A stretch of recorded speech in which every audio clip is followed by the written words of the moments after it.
budget for me. I'm a father. I'm a grandfather. I have a wife, Carol, plus 3 daughters, Marissa, Tanya, Nikki, and also I'm the figure. I don't seek. Everybody know, and God bless all my recipients, and everybody welcome to see you, and you guys have a good day. Yeah!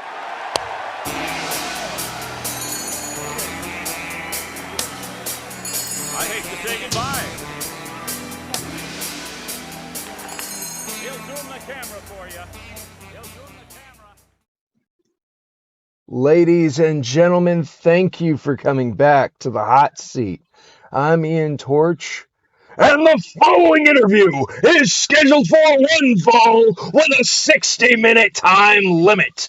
The man in the hot seat this evening, he has been the ghetto dream, he has been a fighting champion, and if you know anything about him, well, he's got a thing or five to say. Ladies and gentlemen, please give it up for Damarkus Rashad.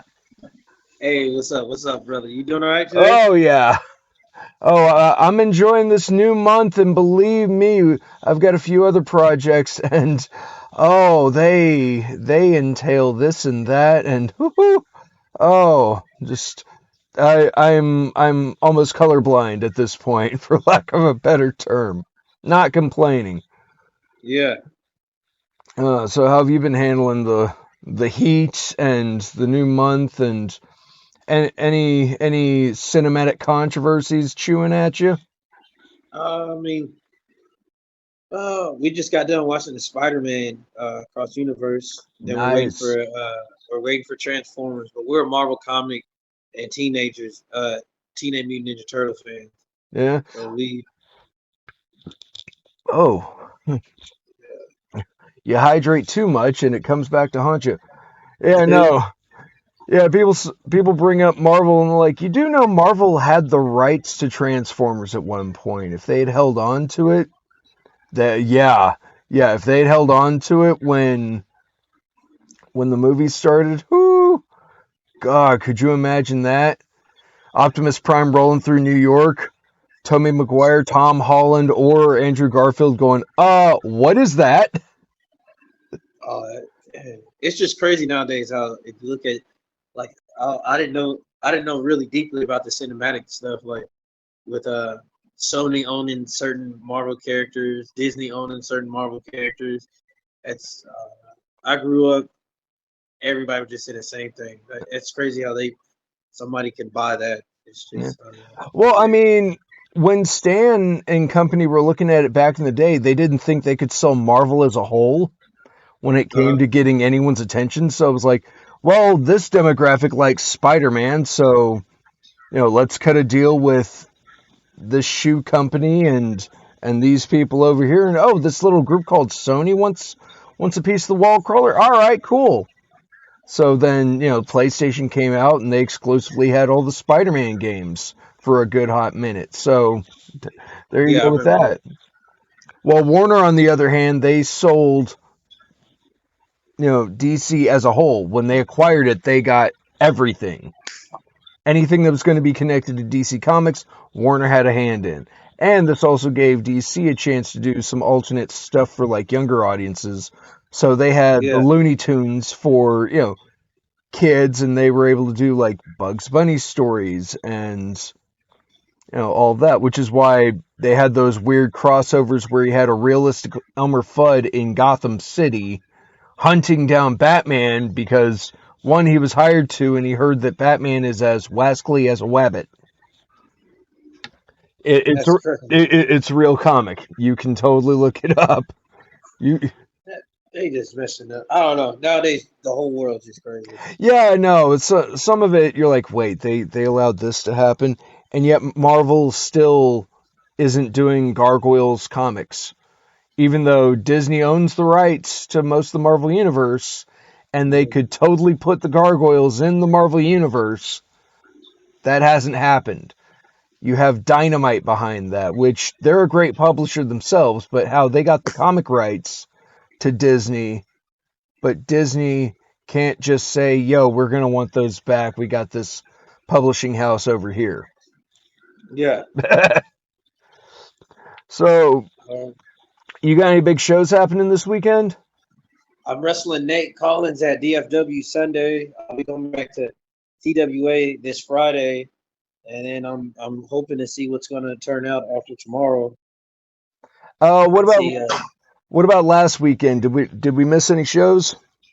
I did the Lolo Car Show with Sean Hernandez, AWR, and PWI, and I mean that was nice. That was real good. I actually got to get in the ring with him, and I took the pounce from Sean Hernandez. Oh wow!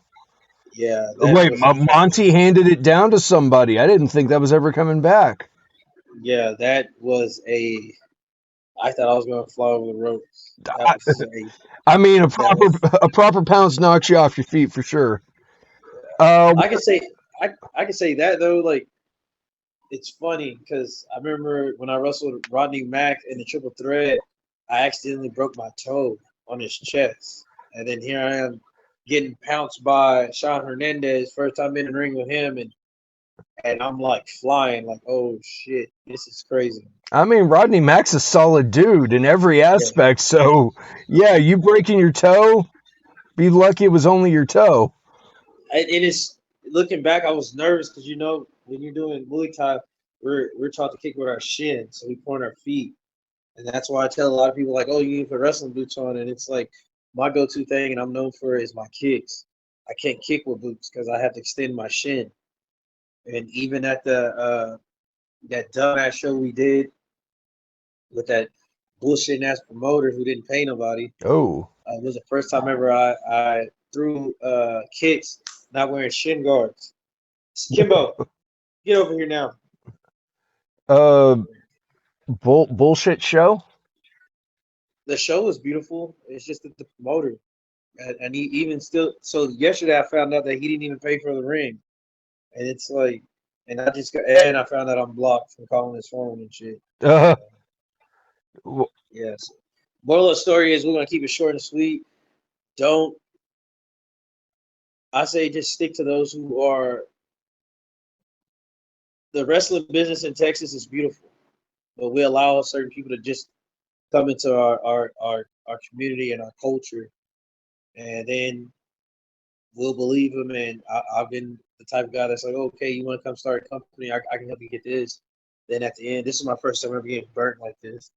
It's oh, very embarrassing.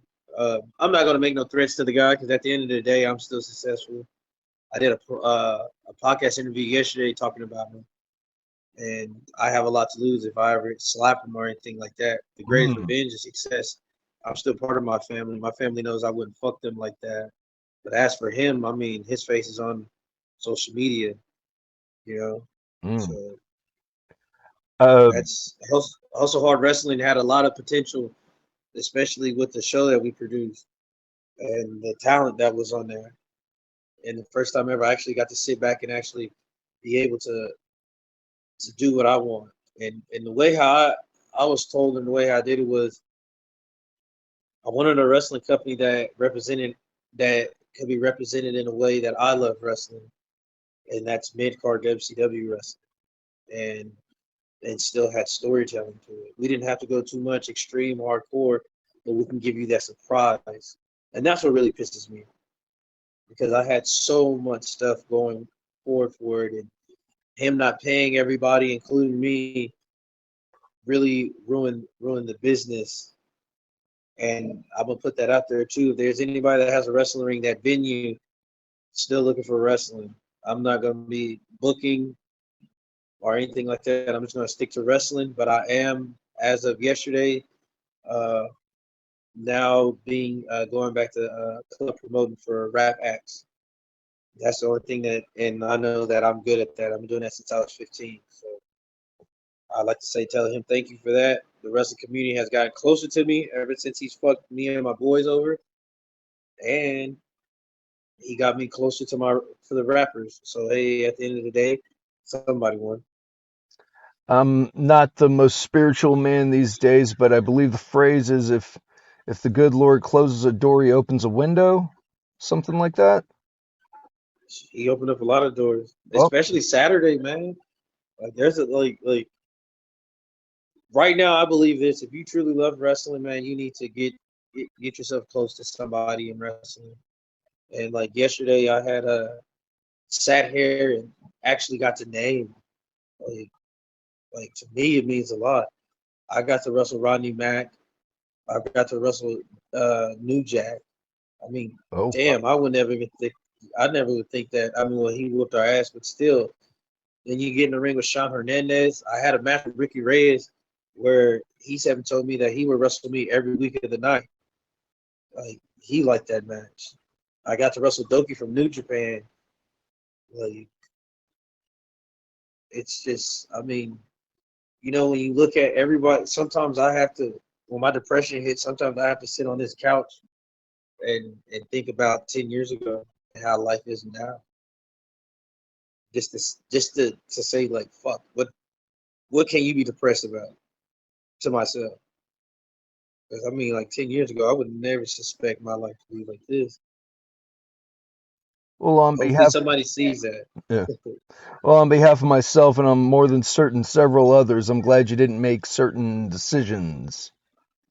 Yeah, If you know what I mean. yeah. It's it's beautiful. But like I was trying to say, man, like right now, yes, it's hard. When we're in this business, it's hard to get booking. But I'm studying this 12 laws of the universe, and the Kabbalion and all that.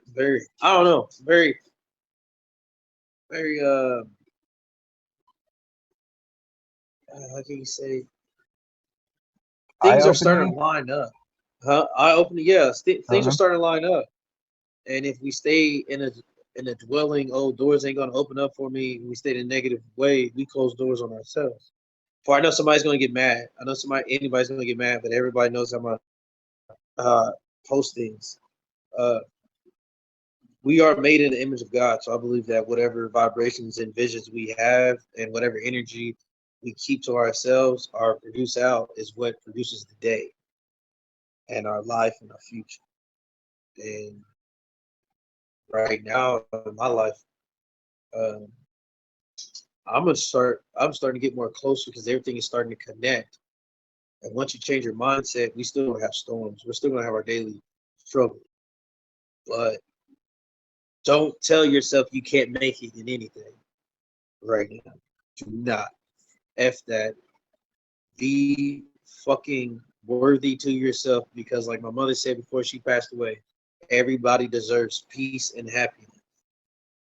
And I've got to see people do speeches at my mother and my father's funeral, and they both were great to the point that they had to inspire me to want that.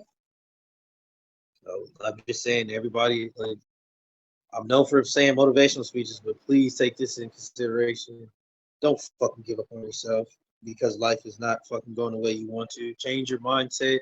It takes 30 days to build it up as a habit, 90 days to make it as a lifestyle. Then after that, it's you. Make it, man. Shoot for it. All right. I mean, I'm all for positive vibes, but was We expecting, got to, man. yeah, um, I was expecting a little more fire and brimstone. I'd heard through the grapevine that, yeah, something had gone down with Hustle Hard, didn't know the details and didn't want to pull teeth, was just going to let you, if you turn the faucet on, faucet stays on until you turn it off. But, you He know, fucked up. I mean, we love wrestling, and many of us wrestlers, I felt like, so a month ago, I'll be honest with you, a month ago, the guy came to me, and I already knew his track record of making money, making things happen. He was a rap promoter, and so he had sponsors. He did shit, and was one of the guys that was an investor and who can get sponsors like anything. Crazy thing, a lot of people don't know this, but like he has the heavyweight championship and the TV title and the tag team titles. They all got made and paid for within a week. The first week we talked.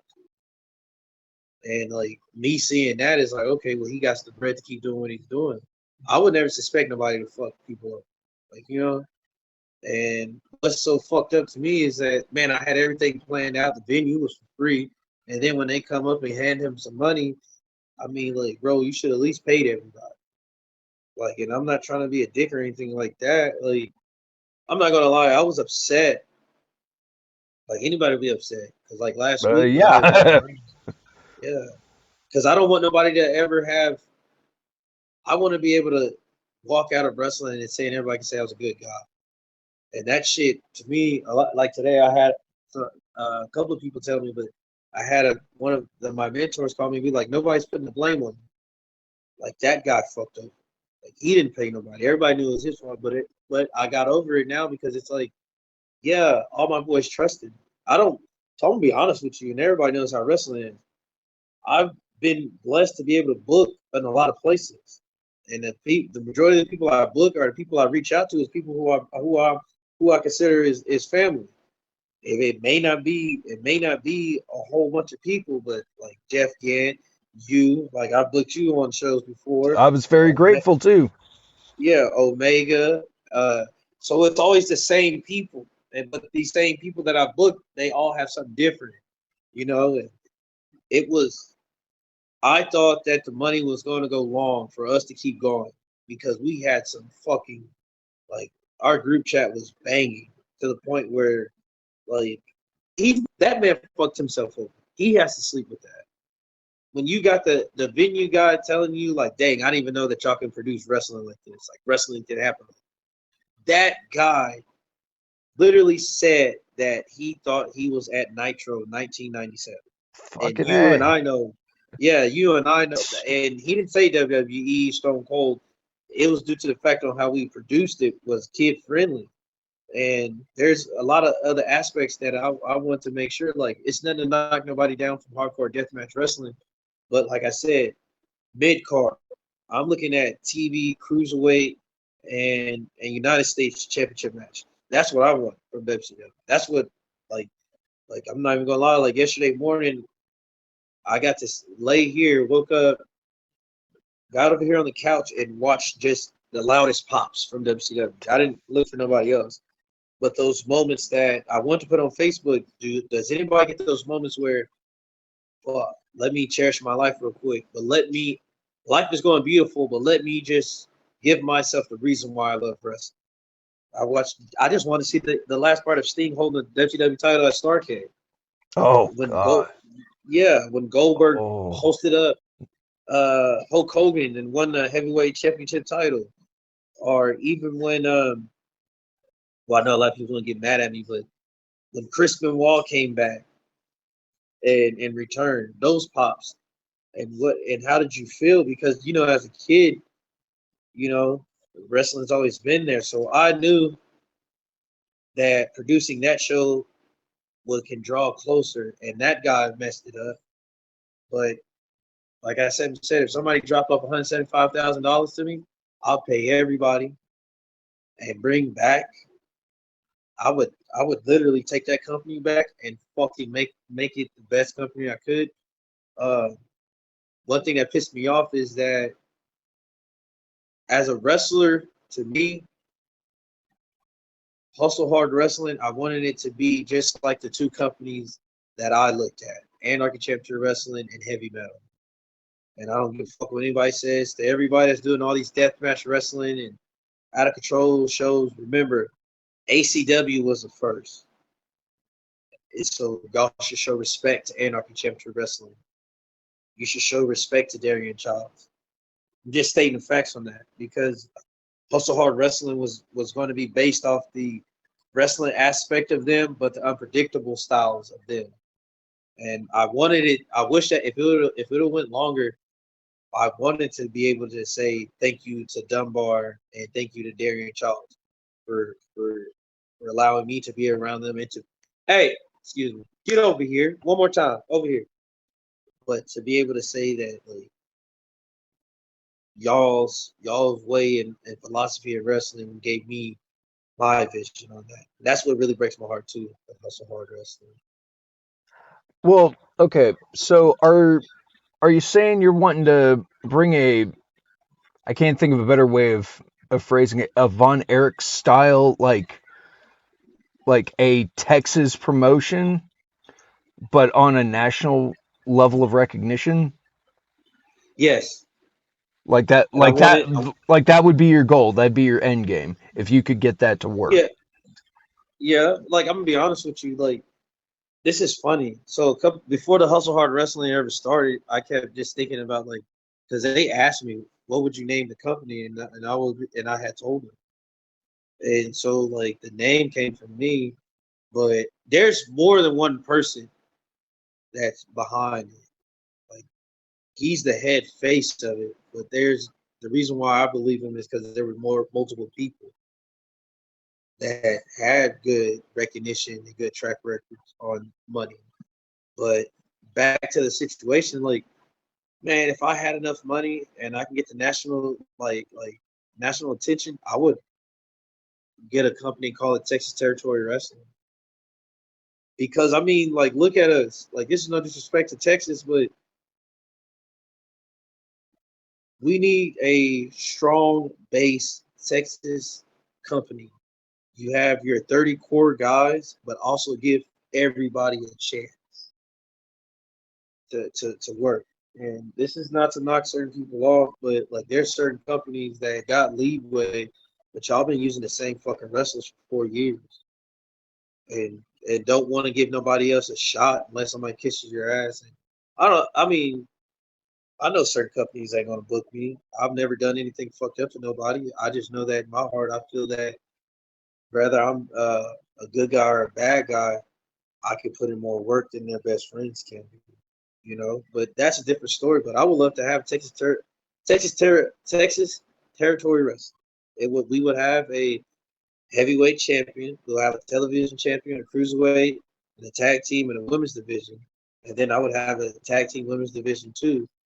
And just that alone can grow. We just travel through the armories. I mean, this is a vision that I always have. I Yeah. know a lot of people do that, but I'll sometimes sit majority of the time, be at work, put my headphones on, and just walk around and think about how like picture wrestling at every armory in the state of Texas.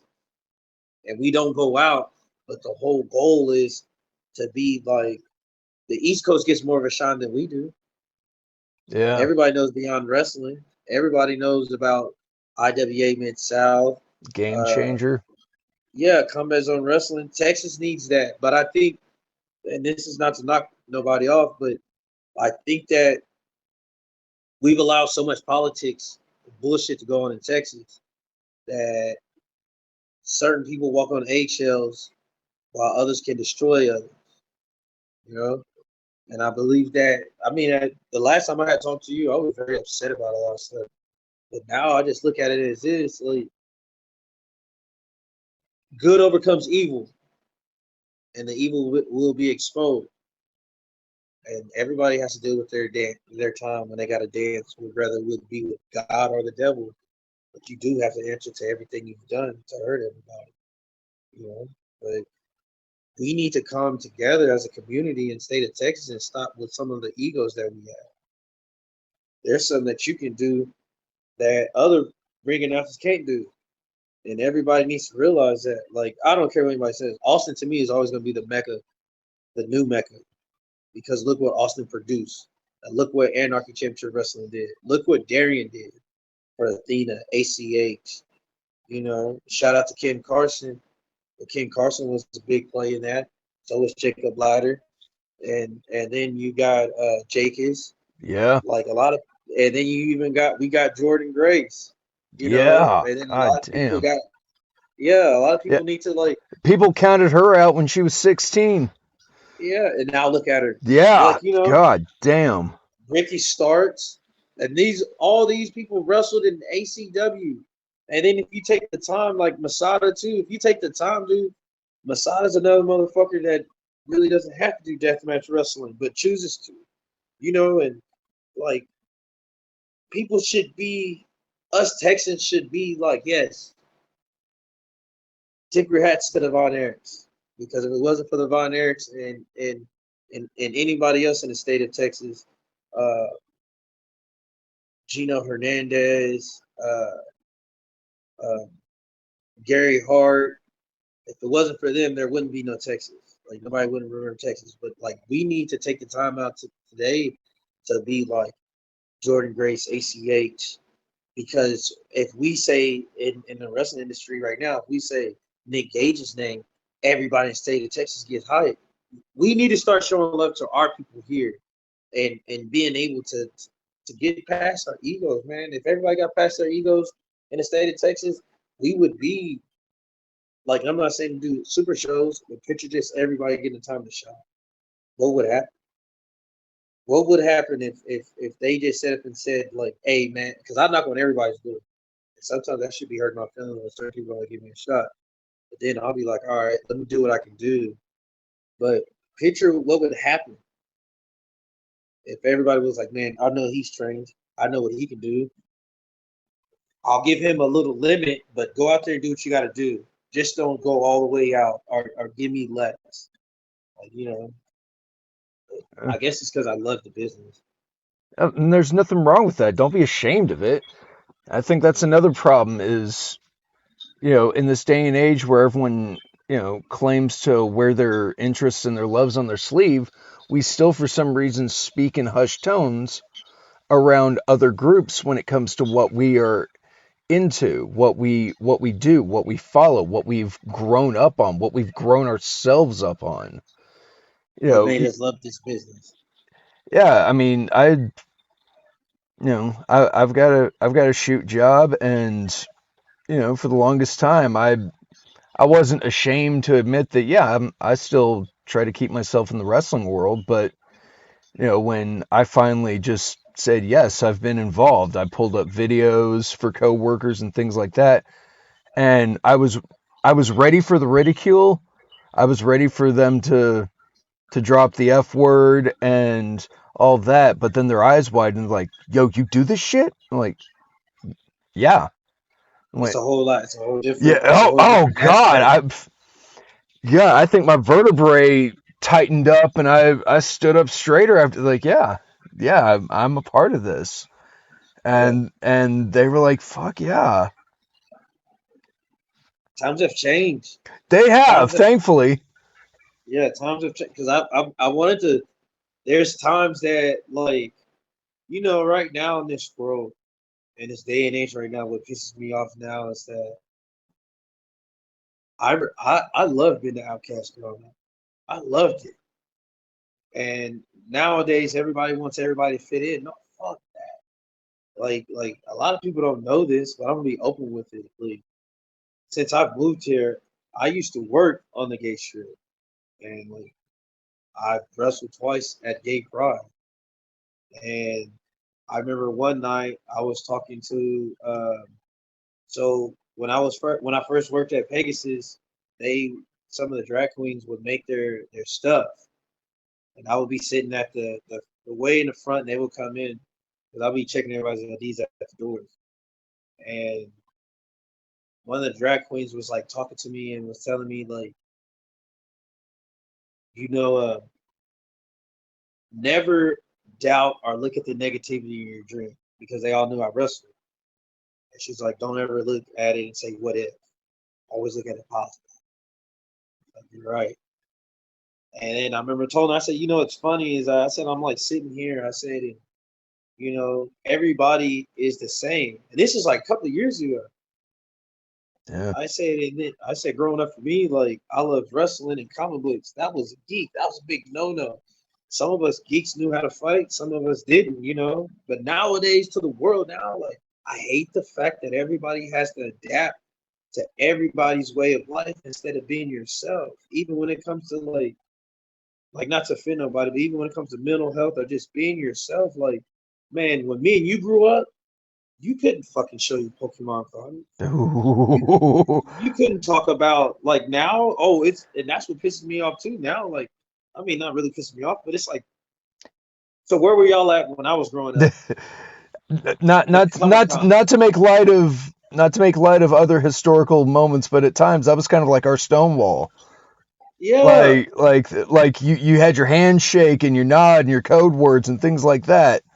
And yes, being a comic book geek is nothing like individuals who've had a serious struggle that is unfortunately still going on. It's 2023, and you know what? No, I'm interviewing you.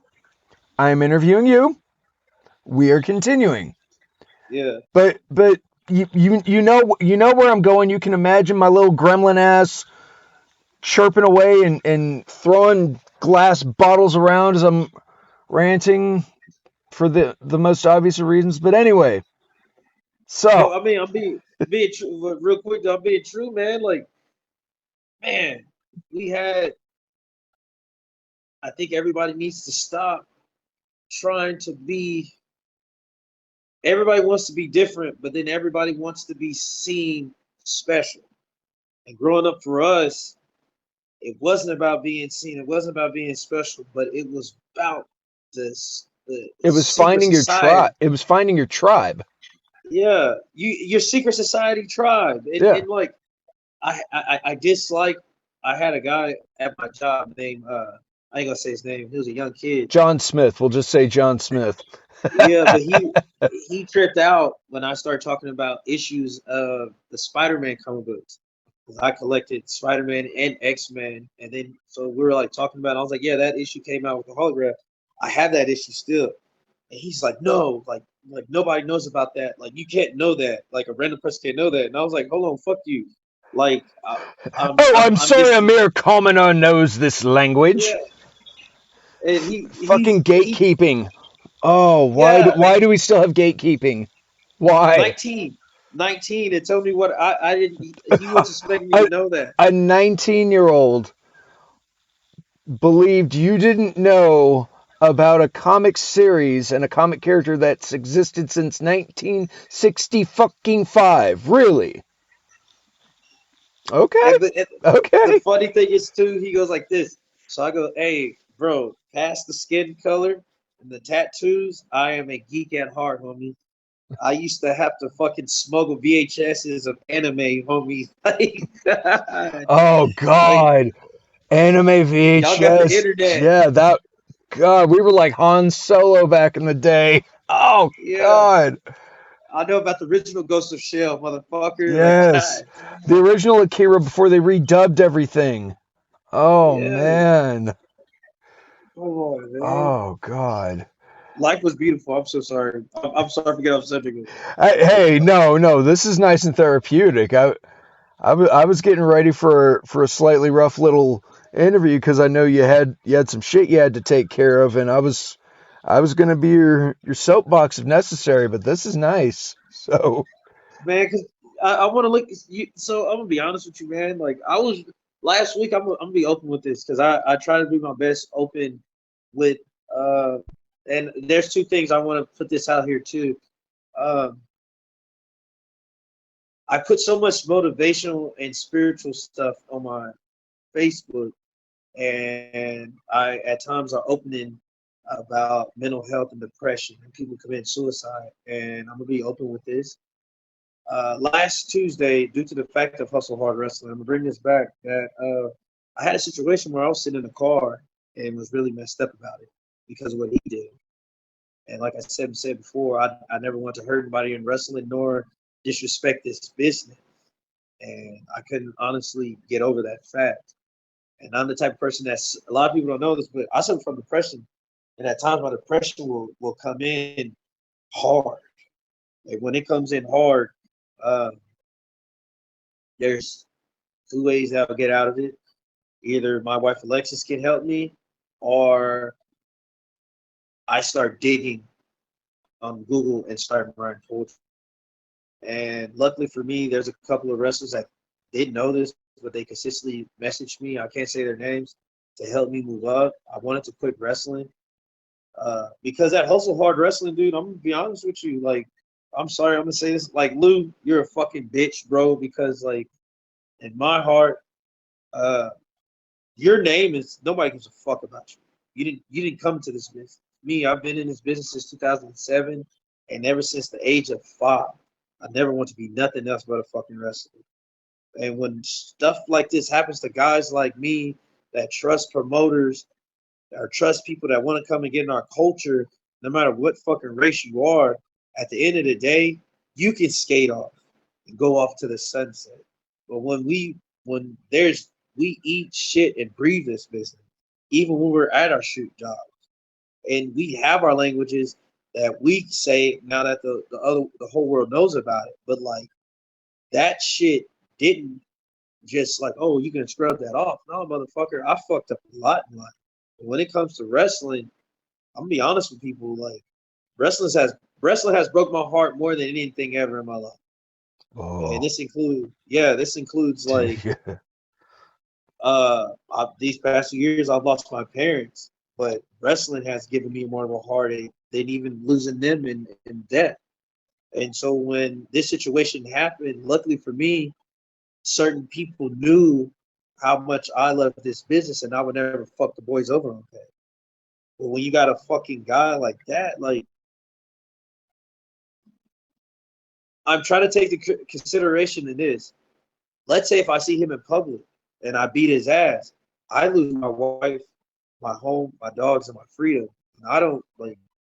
I'll be seen as a habitual for assault charges.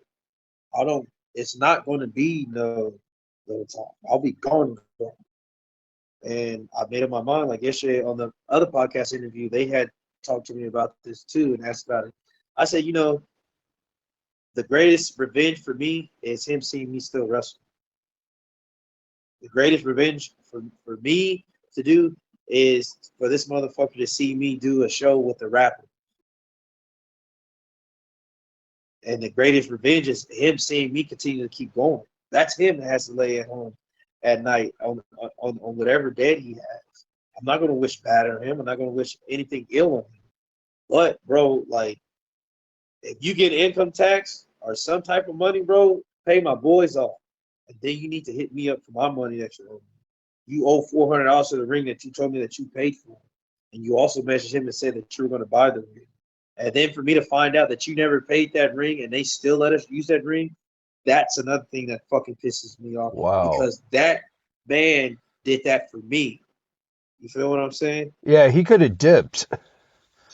He could have dipped with his ring. Shit. And still brought his ring in a trailer. And later on that night, it was only me and him that put the ring back in the storage unit. And you see, hopefully this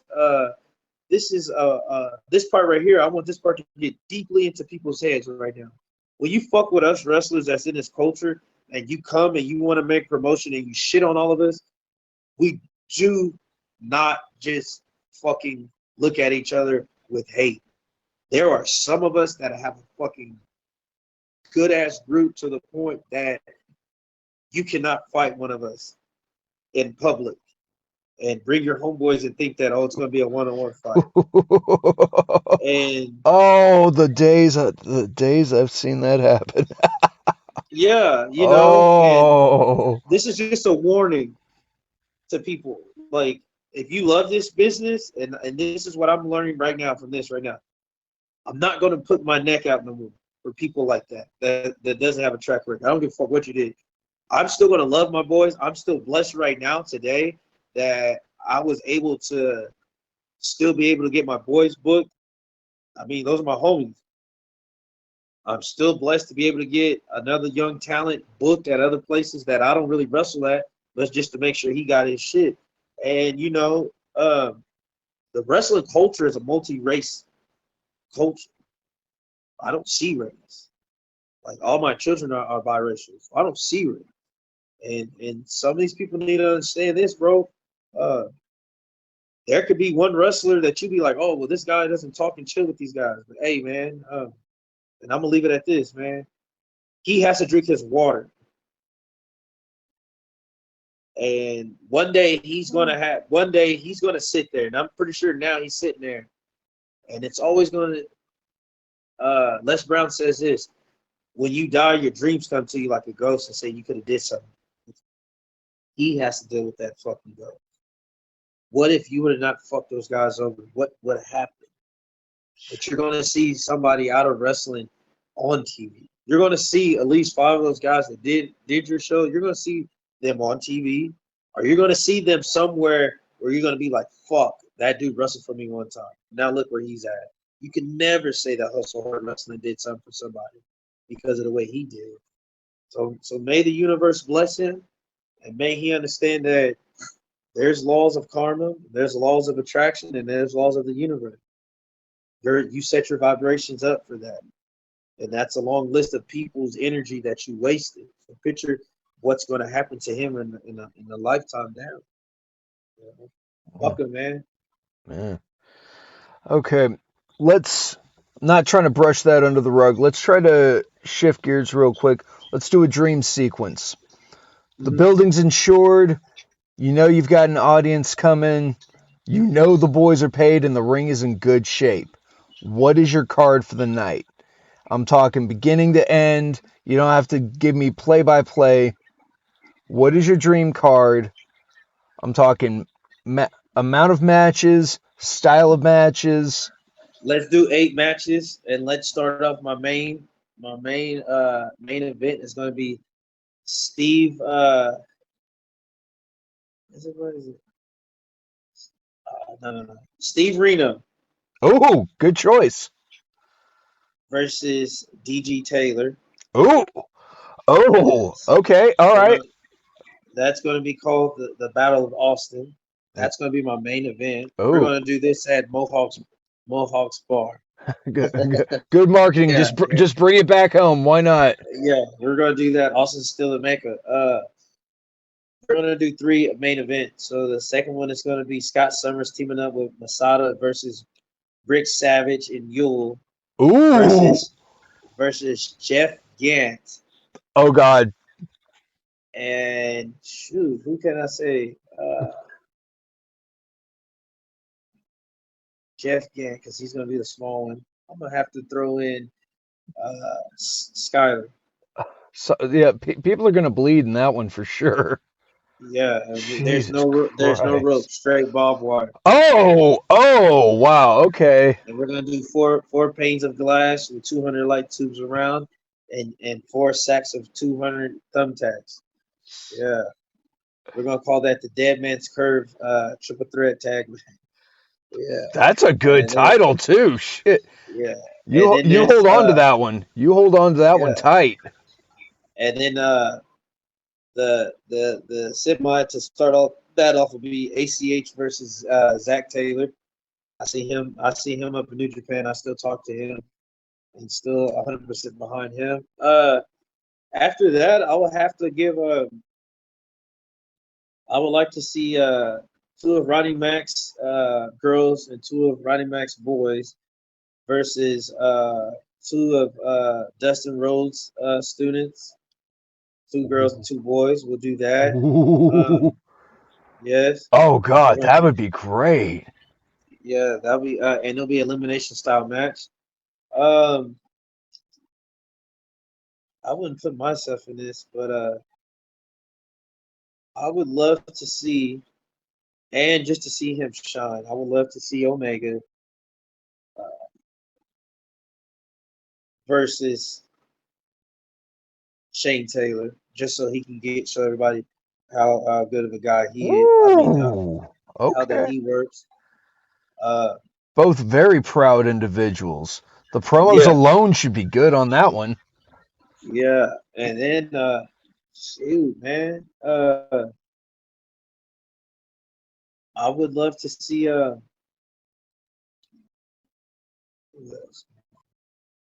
Chris Lyon. He totally call himself Chris Lyon now. Okay. I love to see Chris Lyon versus Nate Collins. Okay. All right. We'll two names I will have to look up. I feel kind of bad, but hey, yeah, only 2 names on a card like that. I'm like, who? But I'll definitely check them out. I would like to have that, and then also too, man, I know everybody's gonna be like, oh, that's all his homies, but hey, because I know some of Dustin's and Rodney Mac's students. But I would love to see. That's my dog getting water. After that, I mean, we're gonna have to. there's a couple of kids here that really don't get their shine, so I would like to do a battle royal with them. I mean, we're at Mohawk's bar, so I mean, we can do whatever we want. I mean, they were known for scramble matches and battle royales above all else. So Yeah. this is So this battle royal will be called the Youth of Texas. So everybody there. that just started, uh, your limit is 1 to 4 years to be in the Youth of Texas battle royal, and then we'll put the Youth 30 title on you. Yeah, if you really pay attention, there's nothing but if and ACW. Just was allowed me to do it. I'll have to put myself in this one. I would love to have a death match against Darian Child, a Texas Bull Rope match. Okay. Yeah, and then there is a. I would like to. You know what? I've wrestled Marcus Rose and he double stumped me in my head. But T-Ray hit me up today and told me he's about to retire. So What? like it's yeah. I got to get a hold of him ASAP then. Told me his knees is tired. I'm sorry, T-Ray. I told everybody, and you're not going to do it. This is wrestling, buddy. Ric Flair wrestled until he was 155 years old. You can do the same. You're black. You got genetics, bro. Wow. Yeah, we're going to use that. Yeah. Because I'm going to say something real quick. T-Ray was one of the guys that told me not to quit. So, yeah. Look at you. Yeah. So, yeah, T-Ray's, when he told me that today, he told me he was getting old. I was like, oh, well, can't do that, man. It's just so, that would be a card of mine. The pre-show would last 2 hours. So whoever wants to be on the pre-show, just call me. Well, it's a proper show at that point. Yeah. But you know what? Just show up. Yeah. Darian's running it that night. Plenty you're allowed to be on the card. Plenty of DVD content there for you. Yeah, hey. So the pre-show was 2 hours. Nobody's getting paid on the pre-show. You have to be on the main card. You get your $50. God. Oh. It's gonna be 14 matches, but hey, y'all gotta stay there from 7 to 12. And then whoever's tearing down the ring, we're gonna have the ring tore down by 2:30 or 3 in the morning. But you get your drink tickets. You do get your drink tickets. Yeah. And then hopefully we can wait by South by Southwest, and we can do it on 6th Street. Oh yeah. There you go. Yeah. There you go. Yeah, that would, man. If Darren sees this podcast, he's gonna be like, "Damn it, Damarkus Rashad." He's like, well, I guess I need a bag of glass now. I've been calling him out for a long time. And then I don't know how to pronounce the Russian bear's name, but like, man. Oh, so this is what I want to tell everybody. After July, I'm going to be a good guy, and there's reasons behind it. And so luckily I can tell this before I post it. I'm in a position now that I feel that the Ghetto Dreams character can actually be shown due to the fact that everybody's witnessed my experiences and knows my experiences from my storms and tribulation. The Ghetto Dream character as a face could be a good inspiration to everybody. And I do plan on coming in July. I already have the look and everything for it. I'm not going to end my wrestling career as a heel, but it's time for me to give back. And it's time for me to inspire, and it's time for me. I was able to do everything that I wanted to do with the Ghetto Dream character, except for show everybody what type of face he can be. And I think it's time for that, because all the stuff that I've blessed to go through, losing both my parents these 2 years.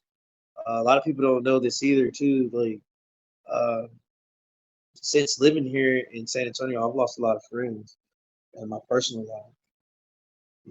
And I've been through hell and back, and I feel like this after July, I would no longer be talking crap. It's time for me to love my community and love everybody. Like my grandma said, you could be a wrestler, baby, but you can't be like JYD. So we're going to see that. Ooh. Yeah, we're about to see that. All right. Yeah, and the only people y'all can thank on that part is Marcelo and Roland. And wrestling wise in this wrestling business, I need to give a quick time to tell everybody the reason why I'm always giving Scott Summers love and Marcelo love is that in 2009, them two separate times caught me doing promos before anybody knew me. Uh, and they're the reason why I ended up coming to San Antonio because they're the reasons why I got booked for PWI. So if anybody ever wondered that, why I have so much love for Scott Summers. Oh, also too, when I got out of prison, he was one of the reasons why I moved up here to Universal City. A lot of people don't know that. So when I moved up here, he didn't know that I was going to move directly next door to him. Ah, Yeah. well, there you go. And ever since then, like 2017, when I moved up here, it was him that got me the job at Quartermain. He was the one that got me into ACW. He's the reason why I'm in Branded Outlaw, you know. And then also want to take time to say that if it wasn't for my wife Alexis, I wouldn't be the man and be back on my feet the way I am now. So, and shout out to you too, man, for giving me this time too. Hey, of course, man. I mean, thanks for putting some time aside so we can actually do this. Shoot, man, it's like I said, man. I want to put this out there. Last time I was on your podcast interview, I was on a run, and then I ended up disappearing, and I was going to be gone for a long time. And for the grace that there's certain individuals that were in wrestling that wrote the judge and saw everything that I was doing positive, and now I'm here. But I do want to tell everybody this that man, life is hard, even for me, you.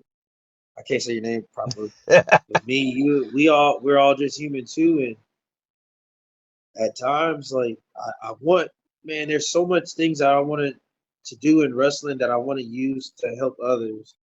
And some of them are I want to be able to talk to the kids in juvenile detention centers and the low income children. And that's why I want to become a face. But also too, I also want to become for us to be cure certain people's mental health. You know, and I want some of us wrestlers who are faces, we should just be be open to an extent, but also be able to show everybody that even the superhumans got to deal with life. Oh, oh, no, that's very true. Yeah, and I just want to let everybody know, man, like, keep pushing, bro. Life is hard, but keep pushing. It doesn't matter if nobody in this fucking world accepts you for who you are, as long as you can look in that fucking mirror and feel good who you are. And through all the trials and tribulations I've been through, I'm starting to learn that there's a purpose for each and every one of us in life. We got to learn to evolve, learn to change, and always have listen, understand, and come up with an agreement to respect each other. I don't give a fuck if you're if anybody's a racist too. Like you do what you do, as long as we got some respect. Yeah. Well, looks like we could probably wrap up about there. Once again, my name is Ian Torch, the man in the hot seat this evening, Mr. Damarkus Rashad. And anything happening this week for you? Anything happening this month or just down the road? I'm gonna tell it because it's gonna everybody's gonna start seeing it anyways. I'm wrestling Nate Collins Sunday. I'm coming back to TWA this Friday. I'll be wrestling Vic Endurance at Branded Outlaw. I'm also going to be wrestling Chris Lyon July 8th. I'll be wrestling Little Poppy June 24th in Houston. For the next couple of months, the list of matches that I have. July 30th, I was asked to do a death match, and I don't know who it's supposed to be against. But I know that fucking dream is crazy. Because 10 years ago, I wouldn't be suspecting none of this. And, Yeah. I'm 36 right now, just to let everybody know, because I don't know what the fuck everybody thinks I'm 28. But I shouldn't have said my age. But You look like a wee lad. What? You look like a youthful wee lad. Yeah, I'm putting 3 more years on this wrestling stuff, and I'm just blessed and grateful and thankful to be a part of this business. And to anybody that's watching this, bro, like, do as you want to please to do. And if you love this business like I do, fucking go hard. That makes sense. Even if you got to cut everybody off. Yeah. It's called sacrifice for a reason. Yeah. Well, in case they haven't caught the other podcast, do they have a YouTube channel or where can you find that podcast? It'll be up tomorrow. Velvet Vibes. It's more of a that podcast. I'll tell everybody this. It is a deeper conversation because it didn't deal with just wrestling. It dealt with like the culture, African American culture. So there's certain things on there. A lot of people know that on my social media, my Facebook, like Santa Muerte is used on there. I do speak of Tupac, Malcolm X, Farrakhan, and all that.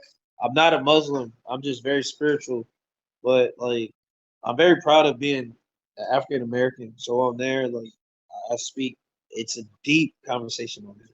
All right. Even, you know what I'm saying? But on here, I'm able to every podcast I do, I'm able to be myself on here. I just want everybody to show the love and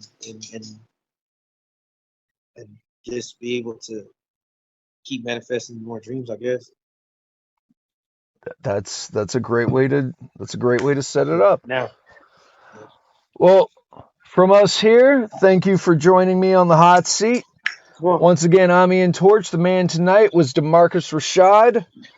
Please remember to like, share, and subscribe. Ring that bell to stay notified of what's going on. Oh, look at that, sweetie. But until next time, this has been the hot seat, and it's officially burnt out.